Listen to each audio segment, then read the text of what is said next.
जबरदस्ती सुनवाना चाहती हैं, हमें सुने, आओ इकट्ठे हो जाओ, हम स्पीकर लेके खड़ी, आओ आओ आज हमारे घर में महाभारत हो रहा, आओ तुम भी सुन लो, तुम भी सुन लो। कुछ महिलाएं होती हैं ऐसी हैं, धीरे धीरे बात करती नहीं है, वो चीख चीख के पूरा मोहल्ला सुने, पूरा गांव सुने। पुरुष भी कुछ ऐसे होते हैं, कुछ पुरुष भी ऐसे होते हैं दो कौड़ी के, धीरे धीरे बात करते ही नहीं, वो पूरा मोहल्ला इकट्ठा कर लेते हैं। हमारे गांव में एक घर था, वो जब अपने बेटे को किसी गलती से मारा करती ना, तो वो मारा भी ऐसे करती पूरा गांव सुने, चिल्ला चिल्ला के। अरे क्या जरूरत है, तुम्हारी जवान ऐसी होनी चाहिए कि तुम्हारी आवाज कमरे के बाहर ना जाए, ये तुम्हारी शिक्षा है, यही तुम्हारे संस्कार हैं। तुम लड़ाई भी कर रहे हो ना, कुछ बातें भी तुम्हारी हो रही हैं, तो आहिस्ता धीरे धीरे संस्कार वालों जैसी, कुत्ता बिल्लियों जैसे लड़ने लगते हैं इंसान। मतलब आदमी ना संस्कारहीन है, बने बड़े टिप टॉप हैं, बड़े अच्छे लोगों के बीच में बैठते हैं, बड़े सूट बूट पर रहते हैं, पर जब मुंह खुलता तो पता चलता तुम्हारे मुंह से नाला निकल रहा है।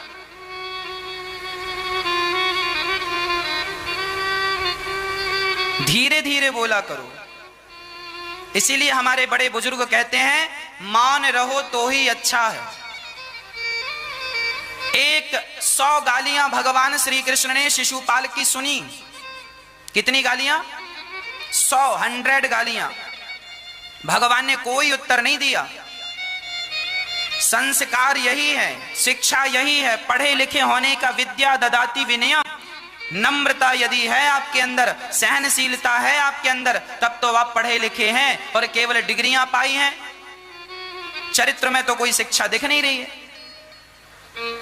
कहां बोलना है, कहां नहीं बोलना है, क्या बोलना है, क्या नहीं बोलना, इतना नॉलेज नहीं है, तो फिर काय बात की तुम्हारी शिक्षा? क्यों पढ़े? कैसी पढ़ाई है तुम्हारी? केवल पेट भरने की पढ़ाई है तुम्हारी? जाओ नौकरी करो, 50,000 रुपए कमाओ, 20,000 कमाओ, 1 लाख कमाओ, नौकरी करो, पेट भरो, बस खाओ पियो सो जाओ। ये काम तो गधा भी कर रहा है, खाए पिए सो जाए। गधा भी खाता है, बच्चे पैदा करता, सोता, तुम भी यही कर रहे हो। आज का आदमी 3 काम करता है, खाता है, सोता है और बच्चे पैदा करता है, और समय बच जाए तो झगड़ा करता है। और यही काम गधे भी कर लेते हैं, यही काम कुत्ता भी करता है। कुत्ता भी खाता है, सोता है, बच्चे पैदा करता है, और खाने के बाद थोड़ा ताकत आए ना तो झगड़ा भी करता। पचेगा कैसे? भाव भाव करके बचा लेता। और यही काम तुम भी कर रहे हो, खा रहे हो, सो रहे हो, बच्चे पैदा कर रहे हो, और समय मिल रहा तो झगड़ा कर रहे हो। ये काम तो सुअर भी करते हैं साहब। जरा बताओ कि तुम्हें भगवान ने मनुष्य क्यों बनाया है? मनुष्य बनने का अर्थ क्या है? मनुष्य बड़े भाग्य मानुष तन पावा, फेरत सदा माया कर प्रेरा, काल कर्म स्वभाव गुण घेरा, कवहु की नर करुणा कर देही, देत ईश बिनु हेतु सनेही। बड़े भाग्य से मनुष्य का तन मिला है, इस तन को पाकर ज्यादा लड़ाई झगड़ा ना किया करो। कोई तुम्हें गाली दे दे तो तुम्हें भी गाली देने की जरूरत नहीं है। गालियां वो दे रहा है, वो मुझे, आप लोग मुझे गालियां देंगे तो आपके संस्कार हैं वो, मैं आपको जो दूंगा वो मेरे संस्कार कहलाएंगे। हाँ, आप यदि मुझे गालियां दे रहे हैं तो इसमें मेरा क्या दोष है भाई? आपका स्वभाव है, आप सबको देते होंगे, आप अपनी पत्नी को गाली देते होंगे, अपनी सबको गाली देते होंगे, सो आप मुझे भी गाली, आपका स्वभाव है गाली देना, गाली देंगे, पर मेरा स्वभाव तो नहीं है ना। अब बदले में मैं आपको क्या दूंगा? मैं गाली नहीं दूंगा, क्योंकि आपसे मेरा स्वभाव बिल्कुल अलग है। यदि मैंने भी आपको गालियां दे दी गालियों के बदले में, तो फिर ये बताओ आप में और मुझ में अंतर क्या रह जाएगा? सास ने गालियां दी और बहू ने भी गालियां दे दी, तो फिर बताओ, बहू तो पढ़ी लिखी है ना आज के जमाने की, सास तो चलो कम पढ़ी लिखी है, उसने गाली दे दी तो तुमने भी तो गालियां दी, फिर उसमें और तुम में अंतर क्या रहा? अरे बड़े तो तुम तब बनोगे जब सारी गालियां सुनकर भी चुप रहो। जब तुम चुप रहोगे ना, तब तुम बोलने के अधिकारी हो कि साहब देखो इन्होंने इतनी गालियां दी पर हमने कोई उत्तर, तब तुम श्रेष्ठ माने जाओगे। वाह, आपने ऐसी गालियां खा ली और फिर भी आप संतुलित रहे, चुप रहे, तब आपको समझदार बोला जाएगा। और आप दोनों बालकनी में खड़े होके और जो जोर जोर से गालियां दे रही हूं, मोहल्ला सुन रहा है, इससे ना तुम्हारी रेपुटेशन कम होती है, लोगों को अच्छा नहीं लगता। हमें तो अच्छा नहीं लगता कोई झगड़ा करे, और आप लोग तो झगड़ा करते ही जाते हैं। जिस घर में झगड़ा है, जिस जीवन में झगड़ा है, वहां सुख शांति और समृद्धि कभी नहीं आएगी, अन्नपूर्णा मां कभी नहीं आएगी। इसीलिए शांति शांति।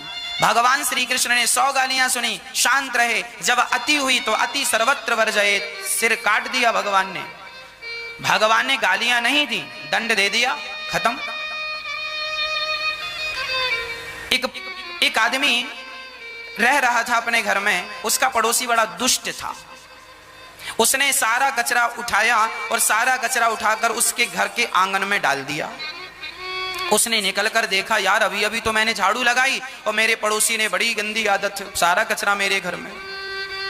उसने झाड़ू उठाई और सारा कचरा पड़ोसी ने डाला था ना। शहरों में अक्सर ये चीजें देखने को मिलती हैं, ऊपर जिसका घर है तो ऊपर वाला कचरा नीचे वाले के घर में डाल देता है, चलता है। उससे लगता है कि हम होशियार हैं। अब उसे कोई समझाए कि तुम ही सबसे बड़े गधे हो। दूसरों को परेशान करना होशियारी नहीं होती, बेवकूफी होती है। उसने कचरा डाल दिया, कचरा उसने झाड़ू उठाई, डस्टबिन में डाला और अपने घर से आम, अंगूर, केला, अनार, सेब, पपीता, सारा फल फूल निकाला, टोकनी तैयार की और उसके घर चला गया जिसने कचरा इसके घर फेंका था। और बैल बजाई, अंदर से आया, उसको लगा शायद पड़ोसी झगड़ा करने आया है। उसने दरवाजा खोला तो इसने स्माइल के साथ मुस्कुराते हुए फलों की टोकरी पकड़ाई। भाई साहब, ये फल हमारे गांव से आए हैं, बड़े मधुर हैं, जरा खाइएगा। वो आदमी पानी पानी हो गया। यार क्षमा करना दोस्त, मैंने ही तेरे घर में कचरा डाला, पर तेरा स्वभाव इतना अच्छा, मैंने तेरे घर कचरा डाला और तू मेरे को फल खिला रहा है, ऐसा क्यों? तब उस व्यक्ति ने बड़ा प्यारा जवाब दिया, मित्र तेरे पास कचरा था तो तूने मुझे कचरा दिया, मेरे पास फल थे, मैंने तुझे फल दिया। जिसके पास जो होता है वो वही देता है। आपके पास गालियां होंगी तो आप मुझे गालियां देंगे, और मेरे पास कथा है तो मैं आपको कथा दे रहा हूं। जिसके पास जो होता है वही देगा। सास गालियां दे रही है, बेचारी ने जीवन भर जोड़ा ही क्या, जो जोड़ा है सो दे रही है। सोना चांदी जोड़ा होता तो सोना चांदी देती, बेचारी ने गालियां अपनी सास से सुनी और आगे तुमको पेस्ट करती जा रही है। उसके पास वही वही है। तुम्हारी बहू गालियां दे रही है तो और दे भी क्या सकती है बेचारी। अच्छा है कुछ दे रही है, कुछ ले तो नहीं रही है ना, ले लो जो दे रही है, अच्छा कुछ तो दे रही है, ना देने से अच्छा कुछ दे रही है। जिसके पास जो है वो दे रहा है। नदी के पास पानी है, नदी पानी दे रही है। वृक्षों के पास फल है, वृक्ष फल दे रहे हैं। गुरुजी के पास ज्ञान है, गुरुजी ज्ञान दे रहे हैं। बबूल के पास कांटे हैं, बबूल कांटा दे रहा है। गुलाब के पास खुशबू है, गुलाब। जिसके पास जो है वही तो दे रहा है। बबूल कांटा ही तो देता है। बबूल क्या देता है मेरी माँ? कांटा। गुलाब क्या देता है? खुशबू। जिसके पास जो है वो दे रहा है। तो आपके पास जो है वो आप देंगे। आप अपने सास को क्या दे रहे हैं? वही जो आपके पास है। आप अपनी बहू को क्या दे रहे हैं? वही जो आपके पास है। आप अपने बच्चों को क्या दे रहे हैं? वही जो आपके पास है। संस्कार होंगे तो संस्कार दोगे, और दुष्टता होगी तो दुष्टता दोगे। इसीलिए कहा करता हूं, बच्चों की गलती नहीं है, हमारी गलती। हम सही रास्ते पर चलें, हम अपने जीवन में अनुशासन से चलें। देखिए, आप अनुशासन में रहेंगे तो आपके आसपास के लोग अनुशासन तोड़ने की कोशिश नहीं करेंगे। आपको इन समझदारियों का परिचय देना चाहिए, गंभीर होना चाहिए। बात बात में प्रपंच और झगड़ा शोभनीय नहीं है, ये बिल्कुल संस्कार के खिलाफ है। ध्रुव जी महाराज को मां ने उपदेश दिया है, बेटा जा, तेरी मां ने अपमान किया है, जा तप कर। सच्ची कहा है तेरी मां ने, तप कर। नारद जी गए, रास्ते में सच्चे गुरु मिल गए। कौन से? श्री देवर्षि नारद जी। नारद जी ने कहा, बालक कहां जा रहा है? ध्रुव जी ने कहा, मैं अपने भगवान को प्राप्त करने ऐसी गोद में बैठूंगा जिस गोद में आज तक कोई ना बैठा हो।